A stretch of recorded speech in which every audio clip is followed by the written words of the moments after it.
Welcome my YouTube channel geography learning plus academy.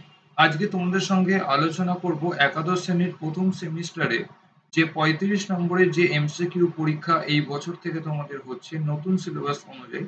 তো সেখানে কি কি ধরনের প্রশ্নপত্র আসতে পারে, তো তার একটা স্যাম্পল সেট নিয়ে তোমাদের সঙ্গে আলোচনা করব।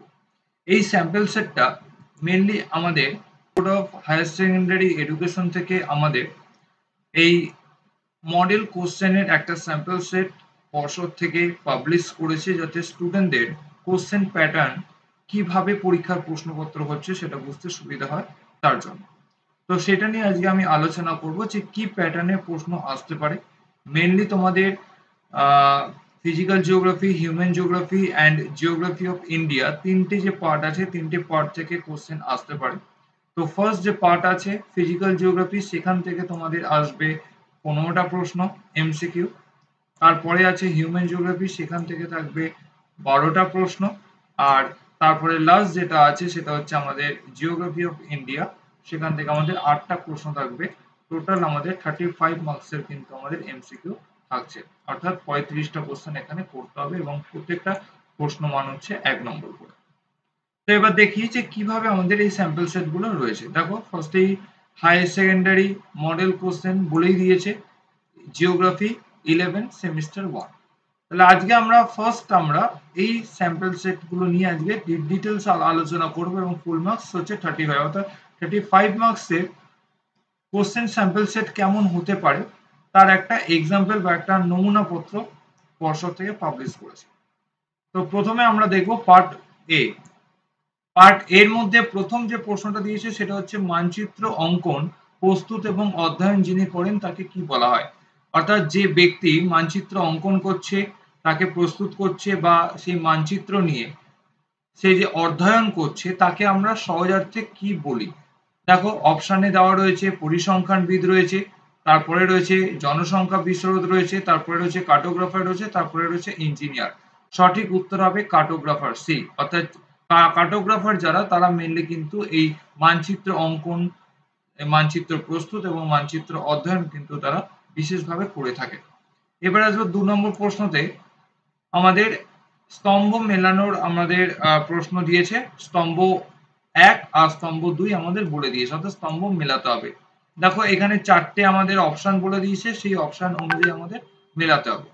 তো আমরা প্রথমে যদি দেখি তাহলে প্রথমে আমাদের বলেছে কি কি আছে। ফার্স্টে রয়েছে দর্শন আছে, তারপরে রয়েছে ভূতত্ত্ব রয়েছে, তারপরে আছে জলবিদ্যা রয়েছে, তারপরে রয়েছে নৃতত্ত্ববিদ্যা।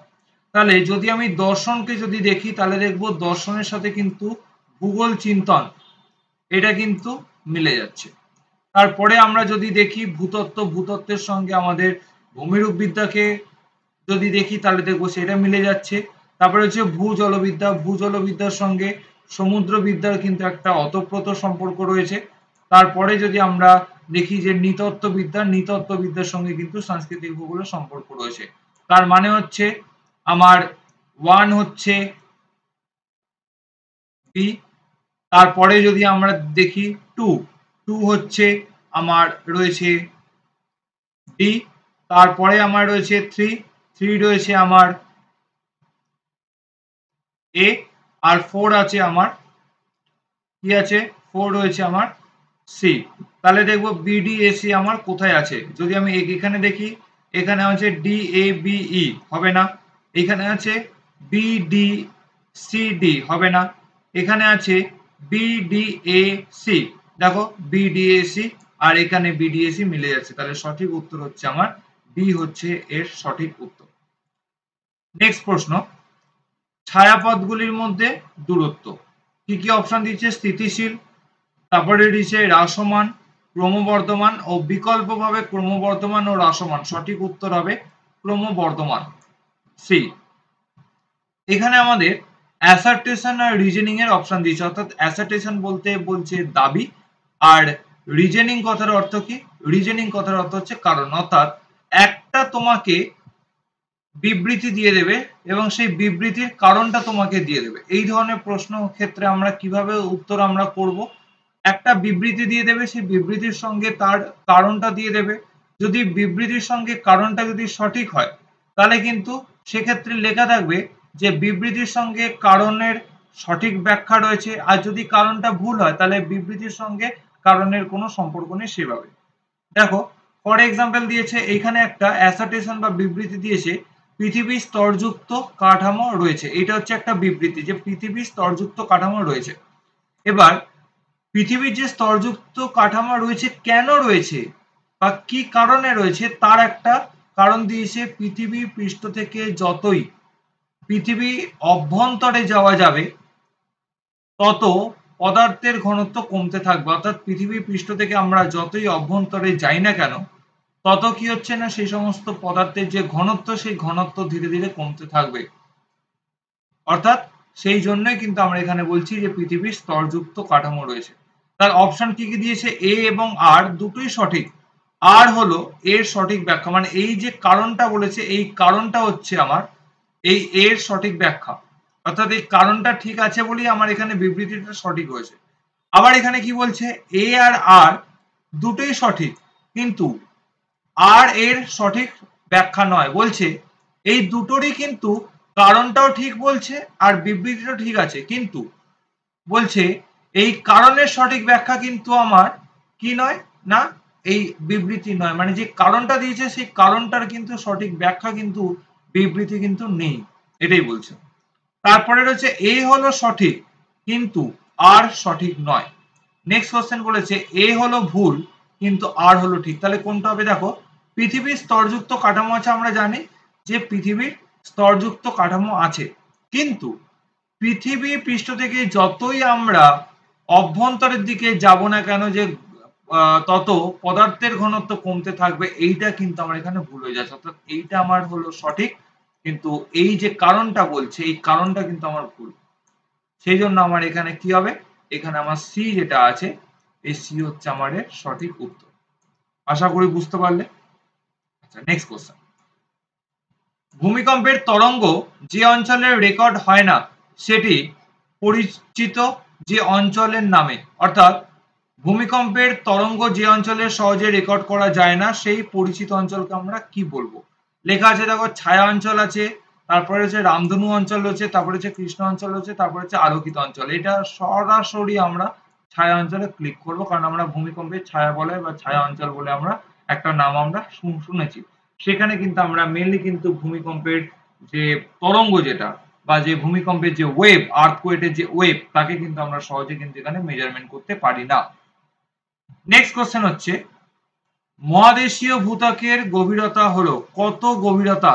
দেখো 30 কিলোমিটার, বই খুললেই পাবে এই 30 কিলোমিটার। তাহলে ডি হচ্ছে সঠিক উত্তর। নেক্সট কোশ্চেন কোন ধরনের আগ্নেয়গিরিতে সান্দ্র লাভা প্রবাহিত হয়? উত্তর হবে বিমিশ্র আগ্নেয়গিরি। নেক্সট হচ্ছে এইটে কি বলছে ড্যাশ যন্ত্রের দ্বারা ভূমিকম্পের তরঙ্গের গতিবিধিকে রেকর্ড করা হয়। ফার্স্টে রয়েছে সিসমোগ্রাফ রয়েছে, তারপরে রয়েছে রিক্টার স্কেল, তারপরে রয়েছে মার্কালি স্কেল, তারপরে হচ্ছে ক্লাইনোমিটার।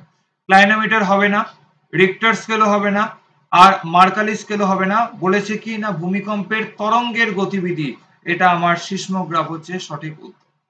নেক্সট কোশ্চেন যে ধরনের শক্তির মাধ্যমে মহাদেশ গঠিত হয় সেটি হলো, অর্থাৎ মহাদেশ গঠিত হয় কোন শক্তির মাধ্যমে? অপশন আছে অন্তর্জাত শক্তি, তারপরে হচ্ছে বহির্জাত শক্তি, তারপরে হচ্ছে করিওলিস শক্তি, তারপরে হচ্ছে ভৌগোলিক শক্তি। উত্তর হবে আমার কি? উত্তর হবে অন্তর্জাত শক্তি, কারণ অন্তর্জাত প্রক্রিয়ার মাধ্যমেই কিন্তু আমাদের এই মহাদেশের কিন্তু সৃষ্টি হয়েছে। নেক্সট কোশ্চেন নিম্নলিখিত কোনটি সুনামির জন্য দায়ী নয়? প্রথম হচ্ছে সামুদ্রিক ভূমিকম্প, তারপরে রয়েছে অগ্ন্যুৎপাত, তারপরে রয়েছে মহীসোপন বরাবর ভূমিধস, তারপরে রয়েছে মৃত্তিকা ক্ষয়। তাহলে বলছে সুনামির জন্য দায়ী নয় কোন জিনিসটা, অর্থাৎ কোন উপাদানটা যে সুনামি সৃষ্টি করছে না? সামুদ্রিক ভূমিকম্প সুনামি সৃষ্টি করছে, অগ্ন্যুৎপাতের ফলেও সুনামি সৃষ্টি হয়, আবার মহীসোপন বরাবর ভূমিধস যদি হয় তাহলে সেখানেও কিন্তু আমার সুনামি কিন্তু সৃষ্টি হয়ে থাকে। কিন্তু মৃত্তিকার ক্ষয়, এই মৃত্তিকার ক্ষয়ের ফলে কিন্তু কখনোই কিন্তু সুনামি আমরা দেখতে পাই না। তাই মৃত্তিকার ক্ষয় হচ্ছে সঠিক উত্তর। তারপরে আমরা দেখবো যে একটা ছবি দিয়ে দিয়েছে, সেই ছবি হচ্ছে বায়ুমণ্ডলে কিছু স্তরবিন্যাস দিয়ে দিয়েছে, ট্রপোস্ফিয়ার, স্ট্র্যাটোস্ফিয়ার, এইভাবে আমাদের চারটে স্তরবিন্যাস দিয়ে দিয়েছে। দেখো এখানে লেয়ার 1, লেয়ার 2, লেয়ার 3, লেয়ার 4 নামকরণ করে দিয়েছে। এইবারে এই ছবি দেখে এবার আমাদের বেশ কিছু প্রশ্ন আছে। আগে ফার্স্ট আমরা ছবিটা ভালো করে দেখে নেব। দেখে নেওয়ার পর প্রথম প্রশ্ন দিয়ে মণ্ডলীয় স্তরে ওজনের ঘনত্ব সর্বাধিক লেয়ার 1, লেয়ার 2, লেয়ার 3, লেয়ার 4। এই ক্ষেত্রে কিন্তু থিওরি কনসেপ্ট আমাদের জানতে হবে, কারণ আমাদের কিন্তু এই ছবির মধ্যে কিন্তু লেখা থাকবে না যে কোন স্তরে ওজনের ঘনত্ব সর্বাধিক। সেক্ষেত্রে আমাকে কিন্তু আমাদের থিওরি এখানে পড়তে হবে। সঠিক উত্তর হবে আমার লেয়ার 2, অর্থাৎ এই যে স্তরটা আছে এই স্তরে কিন্তু আমাদের কি ওজনের ঘনত্ব কিন্তু সর্বাধিক। নেক্সট কোশ্চেন হচ্ছে বায়ুমণ্ডলের কোন যুগ্ম স্তরে উচ্চতা বাড়ার সাথে সাথে উষ্ণতার বৃদ্ধি হচ্ছে? তাহলে বায়ুমণ্ডলের কোন যুগ্ম স্তরে বলছে এটা হচ্ছে? দেখো প্রথমত ট্রপোস্ফিয়ারে কিন্তু আমরা এটা দেখতে পাই না, কিন্তু পরের যদি স্তরটাকে যদি দেখি, অর্থাৎ দেখো যেটা তোমাদের এই ছবিতে দেওয়া আছে লেয়ার 2, সেটাতে আমরা অবভিয়াসলি দেখতে পারবো। আর 4, তাহলে এই যে দুটো যে স্তর আছে এই দুটো স্তরেই কিন্তু আমরা মেইনলি দেখতে পাই, অর্থাৎ আমার লেয়ার 2 আর লেয়ার 4 এখানে বলছে। তাহলে এক্ষেত্রে আমরা দেখবো কোথায় লেয়ার 2 লেয়ার 4 রয়েছে। দেখো আমাদের ফার্স্ট যে অপশনটা রয়েছে সেটাই রয়েছে লেয়ার 2 এন্ড লেয়ার 4। তাহলে এই ক্ষেত্রে কিন্তু আমার এই হচ্ছে সঠিক উত্তর। তারপর বায়ুমণ্ডলের কোন স্তরে সর্বনিম্ন উষ্ণতা লক্ষ্য করা যায়? তাহলে বলছে বায়ুমণ্ডলের কোন স্তরে সর্বনিম্ন উচ্চতা লক্ষ্য করা যায়? উত্তর কি হবে?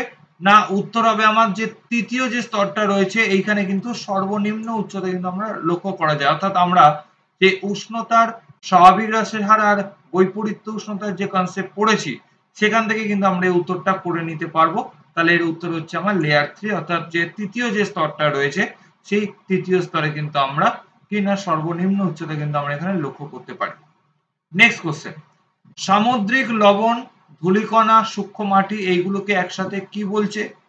গ্যাস না হবে না, উল্কাসমূহ একদমই হবে না, ধূলিকণা। ধূলিকণা হচ্ছে সঠিক উত্তর। ধূলিকণা কিন্তু হবে যে এই ধূলিকণার মধ্যে আমরা সামুদ্রিক লবণও পেয়ে থাকি, ধূলিকণাও পেয়ে থাকি, আবার সূক্ষ্ম মাটিরও কিছু কিন্তু দানা বিশিষ্ট কণাও কিন্তু আমরা এখানে পেয়ে থাকি। আচ্ছা, পরের প্রশ্ন হচ্ছে ওজোন স্তর বিনাশের জন্য সর্বাধিক কোন গ্যাস দায়ী? দেখো এটা কিন্তু তোমরা সহজেই করে নিতে পারবে, কার্বন ডাই অক্সাইড হবে না। ওজোন স্তর বিনাশের ক্ষেত্রে কিন্তু এই সিএফসি বা ক্লোরোফ্লোরোকার্বন কিন্তু হবে সঠিক উত্তর। আচ্ছা, এই 15টা হচ্ছে আমাদের ফিজিক্যাল জিওগ্রাফি বা প্রাকৃতিক ভূগোল থেকে কিন্তু প্রশ্ন এই ধরনের কিন্তু আসার চান্স রয়েছে। আমাদের এমসিকিউ দিয়ে দিতে পারে, আমাদের স্তম্ভ মেলানো দিয়ে দিতে পারে, আবার অ্যাসার্টেশন রিজনিং অর্থাৎ একটা বিবৃতি দিয়ে দেবে, সেই বিবৃতি একটা কারণ দিয়ে দেবে, সেখান থেকে আমাকে বিচার করতে হবে যে বিবৃতির সঙ্গে সেই কারণের সম্পর্কটা কি। সেটা আমার সদর্থক সম্পর্ক হতে পারে বা নঙ্গর্থক সম্পর্ক হতে পারে। আবার আমাকে দিয়ে দিতে পারে সঠিক মানে একদম ডিরেক্ট এমসিকিউ দিয়ে দিতে পারে, আবার শূন্যস্থানের মাধ্যমেও কিন্তু আমাদের এমসিকিউ দিয়ে দিতে পারে, আবার আমাদের একটা চিত্র দিয়েও কিন্তু আমাদের এমসিকিউ কোশ্চেন দিয়ে দিতে পারে। তাহলে এইভাবে কিন্তু আমাদের এই ফিজিক্যাল জিওগ্রাফির এই 15টা কোশ্চেন আমাদের রয়েছে। এইবারে আমরা আসবো হিউম্যান জিওগ্রাফি, মানবীয় ভূগোল। দেখো এইখানে কিন্তু প্রথমেই অ্যাসার্টেশন আর রিজনিং এর কনসেপ্ট দিয়েছে, একটা বিবৃতি দিয়েছে। যে বিবৃতিতে কি বলছে? বিবৃতিতে বলছে যে সাংস্কৃতিক ভূগোলের ক্ষেত্রটি মানবীয় ভূগোলের ক্ষেত্রের অন্তর্ভুক্ত। বলছে সাংস্কৃতিক ভূগোলের যে ক্ষেত্র সেটা মানবীয় ভূগোলের অন্তর্ভুক্ত। এবার তার কারণ হিসেবে কি লিখেছে যে কেন অন্তর্ভুক্ত? বলছে মানবীয় ভূগোল সাংস্কৃতিক ভূগোলের উপর হস্তক্ষেপ করে। যে বলছে মানবীয় ভূগোল সবসময় সাংস্কৃতিক ভূগোলের উপর হস্তক্ষেপ করছে। এবার আমরা অপশনে বলেছে যে দাবি ও কারণ দুটোই সত্য এবং কারণের সঠিক ব্যাখ্যা হলো দাবি। বলছে যে মানবীয় ভূগোল সাংস্কৃতিক ভূগোলের উপর হস্তক্ষেপ করে, সঠিক। কারণ মানবীয় ভূগোল কিন্তু হিউম্যান জিওগ্রাফির সঙ্গে কিন্তু কালচারাল জিওগ্রাফির কিন্তু একটা ইন্টার রিলেটেড কিন্তু রয়েছে, ঠিক আছে। কারণ আমরা হিউম্যান জিওগ্রাফির মধ্যেও কিন্তু আমরা বিভিন্ন কালচারাল ডিটারমিনিজমের কনসেপ্ট আমরা পড়তে পারি, সাংস্কৃতিক ভূগোলের কিন্তু আমরা বিভিন্ন ধরনের কনসেপ্ট পড়তে পারি। তাই মানবীয় ভূগোল কিন্তু সরাসরি কিন্তু সাংস্কৃতিক ভূগোলকে কিন্তু হস্তক্ষেপ করছে।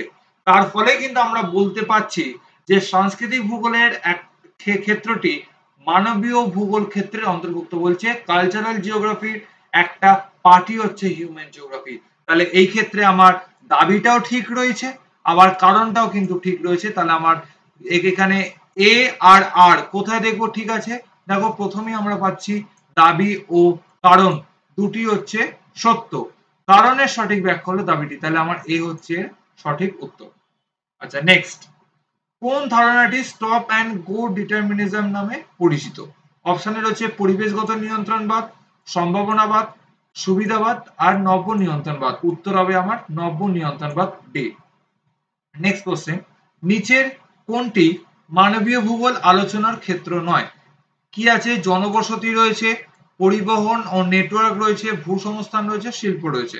মানবীয় ভূগোলের মধ্যে আমরা জনবসতি পড়তে পাচ্ছি, সেটেলমেন্ট, পরিবহন নেটওয়ার্ক ট্রান্সপোর্ট কানেক্টিভিটি পড়তে পাচ্ছি, ভূসংস্থান, এই ভূসংস্থান কিন্তু আমরা এখানে পড়তে পারি না, আর শিল্প বা ইন্ডাস্ট্রিও কিন্তু আমরা মানবীয় ভূগোলের মধ্যে পড়তে পারি, তাহলে আমার সঠিক উত্তর হবে সি।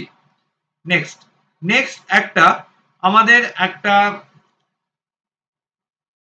প্যারাগ্রাফ দিয়ে দিয়েছে, বলেছে কেস স্টাডিটি মনোযোগ সহকারে পড়ো এবং নিম্নলিখিত প্রশ্নের উত্তর দাও। অর্থাৎ আমাদের এই প্যারাগ্রাফটা পড়তে হবে। অর্থাৎ তোমরা মাধ্যমিকে ইংরেজিতে নিশ্চয়ই ওই সিন আনসিন তোমরা প্র্যাকটিস করেছো ইংরেজিতে, তো এইখানেও কিন্তু একটা পার্ট রয়েছে সিন আনসিনের মতো, যে এইখানে একটা প্যারাগ্রাফ দিয়ে দিয়েছে, এই প্যারাগ্রাফকে সঠিকভাবে পড়তে হবে, পড়ে তার কিছু উত্তর এখানে বলে দিয়েছে, সেই উত্তরকে আমাদের এখান থেকে সঠিক হিসেবে বার করতে হবে। তাহলে এবার দেখি প্যারাগ্রাফটা কি বলেছে আমাদের এখানে পড়তে হবে, যে শাকসবজি ফল ও ফুলের একটি চাষকে হর্টিকালচার বা ট্রাক ফার্মিং বা বাজার বাগান কৃষি বলে। তাহলে বাজার বাগান কৃষি কাকে বলছে? না যেখানে শাকসবজি ফল ফুলের চাষ করা হয়ে থাকে।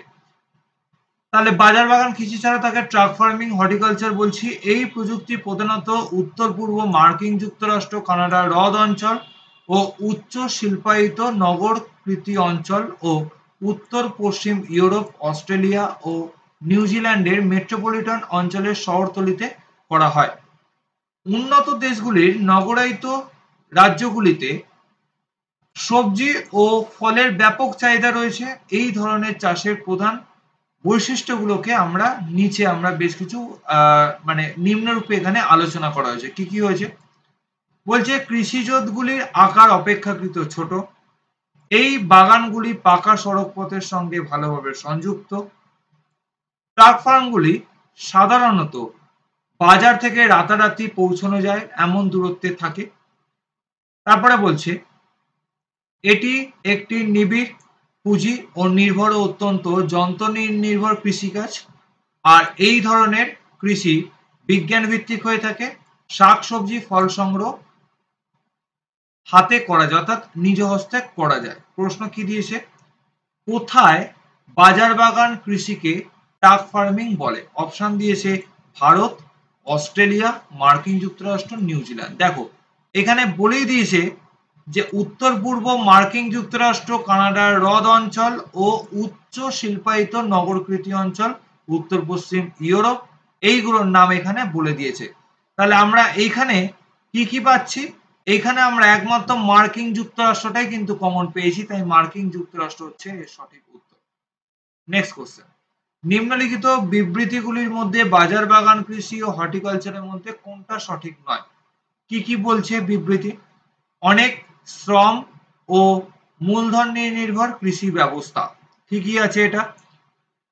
এর জন্য শীতল অঞ্চলে সবুজ ঘর বা গরম কৃত্রিম গরম ঘরের প্রয়োজন। সঠিক উত্তর, যেখানে শীতল অঞ্চল থাকবে সেখানে এই ধরনের চাষের জন্য আমরা এই ধরনের সবুজ ঘর বা কৃত্রিম গরমকে আমরা তৈরি করতে পারি আর্টিফিশিয়াল ভাবে। আর বলছে এই ব্যবস্থার জন্য ক্ষুদ্র সেচ বা জৈব সারের উপর অনেক জোর দেয়, সঠিক। আর আরেকটা বলছে এই বিস্তীর্ণ অঞ্চল জুড়ে সুসংগঠিত অনেক দূর পর্যন্ত, এইটা কিন্তু ভুল, কারণ হর্টিকালচারের কিন্তু কারণ হিসেবে কিন্তু এইটা কিন্তু কখনোই কিন্তু বলেনি। এখানে পার্টিকুলার কিন্তু একটা পার্ট বলে দিয়েছে যে একটা ক্ষুদ্রায়িত অঞ্চল রয়েছে, সেই ক্ষুদ্রায়িত অঞ্চলের মধ্যে কিন্তু এটা কি সীমাবদ্ধ। অর্থাৎ বলছে যে ট্রাক ফার্মগুলি সাধারণত বাজার থেকে রাতারাতি পৌঁছানো যায় এমন দূরত্বে, বলছে খুব কাছাকাছি স্থানে কিন্তু এটা গড়ে উঠবে, তাই কোনো বিস্তীর্ণ স্থল বা বিশাল আকার স্থান কিন্তু এখানে গড়ে উঠবে না, তাই এক্ষেত্রে ডি হচ্ছে সঠিক উত্তর। আচ্ছা 21 নম্বর প্রশ্ন, কোন ফুল নেদারল্যান্ডের বিশেষত্ব? কি কি দিয়েছে? টিউলিপ, অর্কিড, গোলাপ ও গাঁদা। দেখি এখানে কিছু আছে দেওয়া, এই ধরনের কিছু নাম আছে।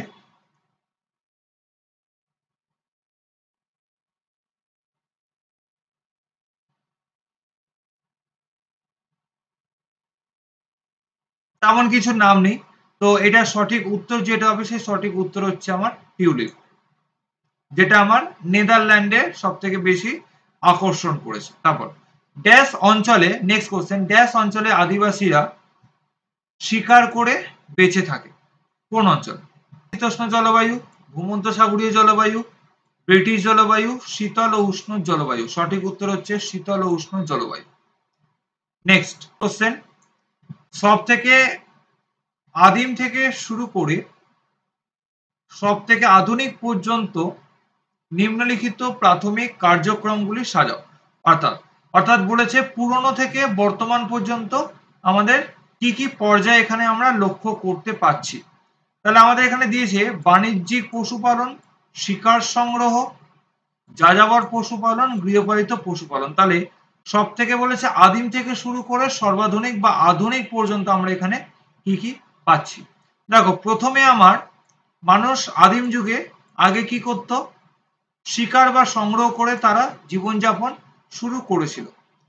সেখান থেকে এবারে তারা কি করলো, সেখান থেকে তারা সেই পশুপালন গুলোকে তারা কি করলো, গৃহপালিত করতে আরম্ভ করলো। তাহলে এটা হচ্ছে আমার সেকেন্ড। থার্ডে কি হবে, থার্ডে আছে আমার যাযাবর পশুপালন। এইবারে মানুষ প্রয়োজনে তখন কি করছে না, এক স্থান থেকে অন্য স্থানে তারা বিতাড়িত হচ্ছে, অর্থাৎ তারা যাযাবরের মতো কিন্তু তারা জীবনযাপন করতে শুরু করলো। আর সর্বশেষ যাযাবর থেকে যে স্থানে এসে তারা বসবাস করতে শুরু করলো, তখন তারা পশুপালনকে বাণিজ্যিক ভাবে তারা কাজে লাগাতে শুরু করলো। তাহলে ফার্স্টে হচ্ছে কি না এক,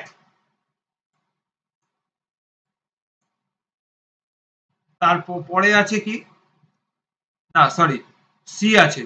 তাহলে আমি পাচ্ছি ফার্স্টে পাচ্ছি সি, সি এর পরে রয়েছে আমার ডি আছে, ডি এর পরে যদি আমরা দেখি তারপরে পাচ্ছি বি, বি এর পরে আমার আছে এ। তাহলে সি বি ডি আমরা কই পাচ্ছি, দেখো সি ডি বি এ। তাহলে আমার এই বি হচ্ছে সঠিক উত্তর। তারপর কোন ধরনের খনিতে বৃহৎ ও দ্রুত উৎপাদন করা যায়? খাদান খনন, নদীভিত্তিক খনন, খোলা ও ঢালাই খনন ও সরু গর্ত খনন? উত্তর হবে খোলা ও ঢালাই খনন। নেক্সট কোশ্চেন, ব্রাজিলের কোন প্রদেশে সব থেকে বেশি কফি উৎপাদিত হয়? এক হচ্ছে সাও পাওলা, দুই হচ্ছে মিনাস গেরাইস, তারপরে রয়েছে পারানা, তারপরে রয়েছে মাটাগ্রাসো। উত্তর কি হবে, উত্তর হবে মিনাস গেরাইস। তারপর পৃথিবীর বৃহত্তম কার্পাস উৎপাদক দেশ কোনটা? ব্রাজিল, আমেরিকা যুক্তরাষ্ট্র, ভারত না চীন? আমরা জানি ভারত হচ্ছে আমাদের কার্পাস উৎপাদনের জন্য খুবই বিখ্যাত, যেটা আমরা আগেও পড়েছি যে পশ্চিম ভারতের যে কার্পাস অঞ্চল বা পশ্চিম ভারতের আমাদের কার্পাস চাষ যেটা আমরা পড়েছি, সেটা কিন্তু আমাদের এই ভারতের মধ্যেই কিন্তু অত্যাধিক সুবিখ্যাত কিন্তু আমরা এখানে বলতে পারি। এবং এই ভারতকে কেন্দ্র করেও কিন্তু বিভিন্ন স্থানে যে সমস্ত যে কার্পাস উৎপাদক অঞ্চল গুলো গড়ে উঠেছে, তাকে আমরা খুব সহজ ক্ষেত্রে আমরা শিকড় আলগা শিল্প কিন্তু আমরা এখানে বলে থাকি। নেক্সট কোশ্চেন হচ্ছে নিচের কোন ক্ষেত্রে নিযুক্ত ব্যক্তিরা স্বর্ণালী পোশাকি শ্রমিকের অন্তর্গত, অর্থাৎ গোল্ডেন ওয়ার্কার্স আমরা কাকে বলছি? প্রাথমিক, তারপরে হচ্ছে প্রগৌণ, তারপরে হচ্ছে নব্য, তারপরে হচ্ছে অতি নব্য। অতি নব্য স্তরের কার্যাবলীকে কিন্তু আমরা বলে থাকছি যে গোল্ডেন কলার অ্যাক্টিভিটিস বা গোল্ডেন কলার ওয়ার্কার্স আমরা এখানে বলে থাকছি, বা সোনালী পোশাকি কর্মী আমরা বলছি অতি নব্য স্তরকে। এরপরে আসবো geography of India part C. তাহলে আমাদের হিউম্যান জিওগ্রাফিতেও কিন্তু আমরা এরম টাইপের কিন্তু কিছু প্রশ্ন পেয়ে গেলাম। এখানে আমরা আরেকটা টাইপ পেয়েছি, সেটা হচ্ছে ক্রম অনুযায়ী সাজাও, যেটা আমাদের অতীত থেকে শুরু করে বর্তমান পর্যন্ত বলতেই পারে যে ক্রম অনুযায়ী সাজাও। এছাড়াও আমরা বিভিন্ন স্তম্ভ মেলানো পেয়েছি, এখানে এমসিকিউ পেয়েছি, শূন্যস্থানের মাধ্যমে এমসিকিউ পেয়েছি। তাহলে এইভাবে কিন্তু বিভিন্ন এমসিকিউ পেয়েছি। তাহলে এইবারে দেখবো যে 28 নম্বরে আমাদের ভারতের ভূগোল থেকে কি কি প্রশ্ন দিয়েছে। নিম্নলিখিত দ্রাঘিমাগত বিস্তৃতির মধ্যে কোনটি ভারতের সীমার সঙ্গে প্রাসঙ্গিক? অনেকগুলো অপশন দিয়ে দিয়েছে। তাহলে আমাদের কোন দ্রাঘিমা আমাদের ভারতের সীমার সঙ্গে আমাদের ওতপ্রোতভাবে জড়িত, আমরা এইটাই যদি দেখি যে 68 ডিগ্রি 7 মিনিট পূর্ব থেকে 97 ডিগ্রি 25 পূর্ব, এটা কিন্তু আমরা এক্ষেত্রে বলতে পারি। 29 কি আছে, ভারতের বৃহত্তম আন্তর্জাতিক সীমানা ড্যাশ সাথে, অর্থাৎ ভারতের বৃহত্তম আন্তর্জাতিক সীমানা কোথায় রয়েছে? চীন, বাংলাদেশ, পাকিস্তান না নেপাল? আমরা যদি ভারতের যদি মানচিত্রকে যদি পরিলক্ষিত করি তাহলে দেখবো বাংলাদেশ একদমই পশ্চিমবঙ্গের একদম পূর্ব প্রান্তে অবস্থান করছে এবং বিস্তীর্ণ অংশ জুড়ে কিন্তু ভারতের এই সীমানা জুড়ে রয়েছে, তাই আমার উত্তর হবে এখানে বাংলাদেশ। নেক্সট কোশ্চেন, নিচের কোন নদীটি একটি গ্রস্ত উপত্যকার মধ্য দিয়ে প্রসারিত হয়েছে? তাপ্তি, গঙ্গা, সিন্ধু না বিতস্তা? আমরা যদি তাপ্তি নদীকে যদি দেখি তাহলে দেখবো তাপ্তি কিন্তু আমাদের এই গ্রস্ত উপত্যকার মধ্য দিয়ে কিন্তু প্রসারিত হয়েছে। আরাবল্লী পর্বতমালার সর্বোচ্চ শৃঙ্গ কি? শূন্যস্থান পূরণ, কি কি আছে? ধূপগড়, গডউইন অস্টিন, তারপরে রয়েছে কলসুবাই, তারপরে রয়েছে গুরু শিখর, আর হচ্ছে আমার আরাবল্লী পর্বতের সর্বোচ্চ শৃঙ্গের নাম। তাহলে সঠিক উত্তর হচ্ছে ডি। তারপর কোন নদীটি দক্ষিণ গঙ্গা, আচ্ছা এইখানে একটা জিনিস ভুল হয়েছে, এটা দুবার 31 হয়েছে, এটা হবে আমার 32 হবে এটা, ঠিক আছে। আচ্ছা, কোন নদীটি দক্ষিণ গঙ্গা নামে পরিচিত? কৃষ্ণা, মহানদী, নর্মদা না গোদাবরী? সঠিক উত্তর হচ্ছে ডি, গোদাবরীকে আমরা অনেক সময় বলে থাকি দক্ষিণ ভারতের গঙ্গা। আচ্ছা, তারপরে আরেকটা ছবি দিয়েছে, সেই ছবি দিয়ে আমাদের শর্ট কোশ্চেন দিয়েছে, ইন্ডিয়া ম্যাপের একটা ছবি দিয়েছে, দেখবো কি কি প্রশ্ন দিয়েছে। প্রদত্ত মানচিত্রে এ হলো ভারতের একটি গুরুত্বপূর্ণ বৈশিষ্ট্য। আচ্ছা, এটি কোন ভূতাত্ত্বিক ভূমিরূপকে চিহ্নিত করে? আচ্ছা, তাহলে আমরা দেখবো যে এ কোথায় রয়েছে। আমরা দেখতে পাচ্ছি এ আমাদের ঠিক এই জায়গাটাতে অবস্থান করছে এ। আচ্ছা, তাহলে এ হচ্ছে আমার বলছে কোন ভূতাত্ত্বিক ভূমিরূপকে চিহ্নিত করছে। আচ্ছা, অপশনে কি আছে? নীলগিরি পর্বতমালা, পশ্চিমঘাট পর্বতমালা, রাজমহল পাহাড় আর সাতপুরা পর্বতমালা। আচ্ছা, নীলগিরি পাহাড় কখনোই আমার এখানে অবস্থান করবে না, ভুল। পশ্চিমঘাট পর্বতমালা সেটা সবসময় এইদিকে অবস্থান করছে, হবে না। রাজমহল পাহাড় রয়েছে বিহারের এই সাইডটাতে অবস্থান করছে। নীলগিরি আমার এই জায়গাটাতে অবস্থান করছে, এই জায়গাটাতে। তাহলে আমার পড়ে রইল সাতপুরা। সাতপুরা যদি অবস্থান যদি দেখি তাহলে দেখবো সাতপুরার অবস্থানটা ঠিক এই জায়গাটাতে অবস্থান করছে, তাহলে আমার সাতপুরা হচ্ছে সঠিক উত্তর। তারপর প্রদত্ত মানচিত্রে বি হলো ভারতের একটি গুরুত্বপূর্ণ নদী, এই নদীটির নাম কি? আচ্ছা, দেখি বি কোথায় আছে, এই যে বি, এটা হচ্ছে বি।